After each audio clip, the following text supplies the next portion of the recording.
In the still waters of Zen, relationships are not just connections between people. They are mirrors, reflecting our own mind, our fears, our attachments, and our longing. In the quiet space between words and glances, Zen teaches us to notice two subtle signs that something within us is seeking awareness. The first is the urge to control, and the second is the habit of retreat. When we try to control the people we love, through expectations, criticism, or silent disappointment, we lose sight of the present moment and grasp at an illusion of security. Control is fear disguised as care. It arises when we forget the impermanence of all things, including the nature of others. The more we try to shape someone else's behavior to match our comfort, the more we suffer, because we are clinging to a fixed idea instead of embracing the fluid truth. The second sign, retreat, is when we emotionally withdraw or become distant in the face of discomfort. This subtle shutdown is not peace. It is avoidance. In Zen, presence is the medicine. Retreat may feel safe, but it builds walls where openness is needed. True intimacy, whether with a partner, a friend, or a family member, can only grow when we are willing to be vulnerable and stay with what is, even when it's uncomfortable. Both control and retreat are signs that we are protecting the ego, guarding an identity that fears change, rejection, or loss. But Zen gently invites us to return, to breathe, to soften, to allow. When we release the need to control and choose not to retreat, we discover a third path, being with someone, not as a fixer, not as a ghost, but as a presence. That is love without grasping. That is compassion without self-protection. When we meet others without the armor of expectation or the shell of withdrawal, we see them clearly, and in doing so, we see ourselves. This awareness, simple and spacious, is where all true relationship begins, not in the desire to get something, but in the willingness to give our attention fully and freely. And so, in the quiet practice of noticing, of loosening our grip and softening our fear, relationships cease to be a source of suffering and become instead sacred ground for awakening.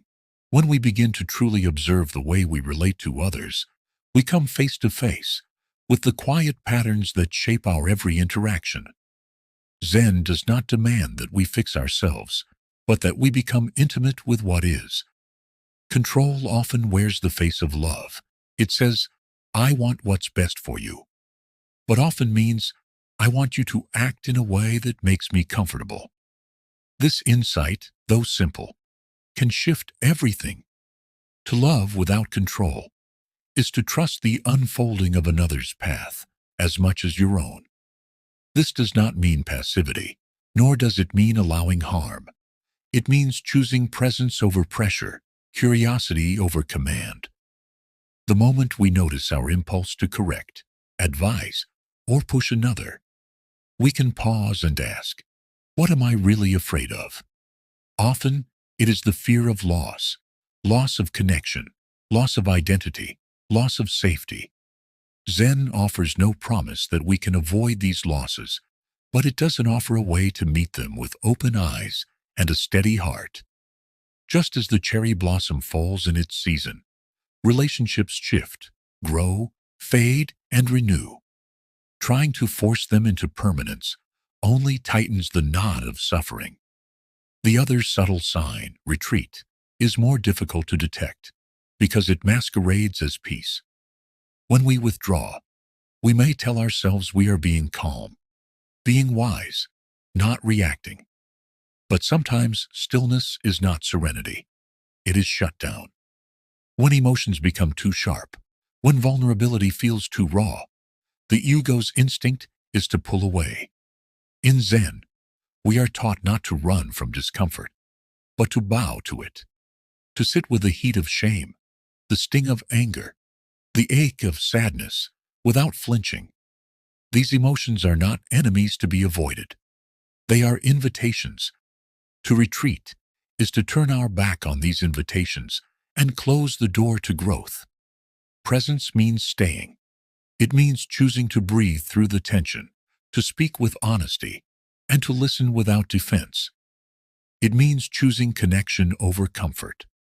And yet, there is no blame in these patterns. Control and retreat are not failures. They are simply signs that we are protecting something tender.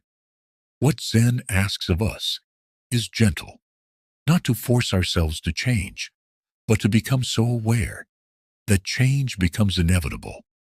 The light of awareness melts the armor we no longer need. One breath at a time, one conversation at a time, we can shift the patterns that keep us trapped. We can choose love that liberates, not love that clings. We can stay present, even when it's hard. And in doing so, we create space, not just for others but for ourselves, to be seen, to be heard, and to be held without condition. This is the heart of Zen relationship, not perfect harmony, but a real presence. A relationship where each moment is an opportunity to return to now, to notice, to begin again. In every moment of connection, Zen invites us to bring the full light of our awareness to how we show up, for others and for ourselves. As we deepen our understanding, we begin to see that relationships are not puzzles to solve, but landscapes to be walked with reverence. Each word spoken, each silence shared, each gesture extended, becomes part of this shared terrain. The impulse to control, the reflex to retreat. These are not flaws but teachings. They show us the edges of our comfort and the shape of our unmet fears. Rather than judge them, we bow to them. The moment we notice we are tightening, planning, correcting, or withdrawing, we pause, not to fix, but to feel. What is it like to truly meet another person as they are, not as we wish them to be? What is it like to let them grow in their own time, to make mistakes, to suffer, to learn, while we remain present, offering the stable gaze of non-judging attention? To do this is to practice compassion at its most intimate level. Zen compassion is not a warm, fuzzy sentiment. It is a fierce, grounded presence. It stays, it listens, it lets go of its agenda. When we recognize that our attempts to fix others often arise from our own discomfort, we soften. We begin to hold space, not only for their experience, but for our own rawness too. Compassion includes you. When your chest tightens, when your breath shortens, when your thoughts speed up, let that be part of the practice. Place a gentle hand on your heart and acknowledge this too is suffering. And suffering is the gateway to wisdom. Relationships are not distractions from the spiritual path. They are the path. They are the field in which the deepest practices unfold. Patience, humility, surrender, truthfulness, forgiveness, and above all, the courage to remain open. To notice when we are closing, and then to gently open again. This cycle is not failure. It is the rhythm of awakening. As you learn to stay with yourself through the discomfort of connection, you also learn to stay with others. The more you accept your own complexity, the more space you create for theirs. You begin to see that love is not about perfection. It is about presence. Zen does not promise a life without relational tension. It promises a way to meet that tension with awareness. Every time you bring mindfulness to a moment of stress, you transform that moment into practice. Every time you choose to breathe rather than react, you shift the entire landscape of the relationship. It is not about never arguing, never feeling jealous, never being hurt. It is about seeing these states for what they are, passing clouds, and choosing not to build your house inside them. The way forward is not force. It is awareness, deep, unshakable awareness of your own mind, your own patterns, your own tendencies to grasp and avoid. And when you see them, you don't need to judge. You simply bow. You say, I see you. And in that seeing, space opens. Love returns. Not the romantic ideal, but the spacious, steady love that holds all things without needing them to change. That kind of love is the fruit of the Zen path.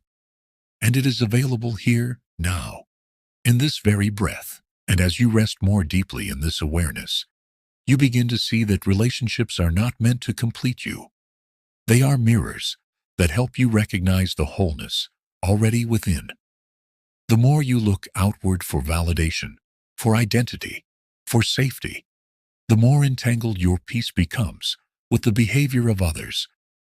But when you begin to look inward, not with criticism, but with gentle curiosity, you find a stability that no praise or rejection can shake. Zen teaches us to drop the comparisons, to stop measuring the worth of our connections by how smooth or happy they appear, and instead, to return again and again to presence. Have I met this moment with my full attention? Have I spoken from a quiet heart? Have I listened without preparing my reply? These questions are the compass of spiritual companionship. When you meet someone in the depth of your being, without clinging, without expectation, there is space for both of you to unfold. You do not need to fix their wounds or silence your own. You only need to stay open, steady, and kind. Zen does not deny pain. It teaches us to sit with it, to breathe into the tight places and allow them to soften. Every difficult emotion that arises in relationship, fear, anger, shame, sadness, is a bell of awakening. Instead of pushing it away or projecting it outward, we turn toward it and say, what are you here to show me? The answer is not always immediate, but the act of turning toward, of not abandoning yourself or the other person, is the heart of this practice. You begin to notice the moments when your words are sharp, not because the other is wrong, but because you are scared. You begin to catch the times when you withdraw, not out of wisdom, but out of old habits of hiding. And with that noticing comes the freedom to choose differently, to stay, to soften, to speak with intention, to breathe through the discomfort rather than try to control it. This is the quiet power of Zen. It does not promise an easy life, but it does promise a truthful one. And in that truth, there is peace, there is clarity, there is love, not the love of fantasy, but the love of reality, raw and beautiful and alive. Relationships then become a training ground for liberation. They expose the parts of you still clinging to image, still afraid of rejection, still hungry for approval. And rather than resist that exposure, you bow to it. You say, thank you for revealing what still needs my compassion. This is no weakness. It is strength. The strength to sit with discomfort without running. The strength to love without possessing. The strength to be seen without performing. And the strength to see others in their full humanity without trying to make them fit your preferences. When we relate from this place, even conflict becomes sacred. It becomes a call back to presence, to clarity, to love. We learn that intimacy is not about perfect alignment, but about perfect presence. We stop trying to force harmony and instead allow it to arise naturally from the ground of shared awareness. In this space, forgiveness comes more easily. Laughter returns more quickly. There is room for difference, for growth, for silence. There is no need to rush the process because you understand. Every moment, even the hard ones, are part of the path. You are not behind. You are not broken. You are simply here, practicing love, presence, acceptance, and release. And through this steady practice, relationships become less about what you get and more about how you show up. They become offerings, not sacrifices, not burdens, but expressions of the awakened heart. You begin to understand what it means to truly give, without losing yourself, to truly receive, without clinging, to walk alongside another with openness, with steadiness, and with joy. And you begin to recognize the subtle ways in which your own healing becomes healing for those around you. When you meet others without judgment, they feel safer to be themselves. When you listen deeply, they soften. When you forgive yourself, they learn how to do the same. This is the ripple effect of presence. This is the silent revolution of awareness. It requires no preaching, no perfection, only the quiet courage to return to the moment, again and again, with love. If this message brought you calm, this space is always here for you. Subscribe, return, and walk this quiet path with us, one breath at a time. Until next time, remember, when you like a flower, you just pluck it. But when you love a flower, you water it daily.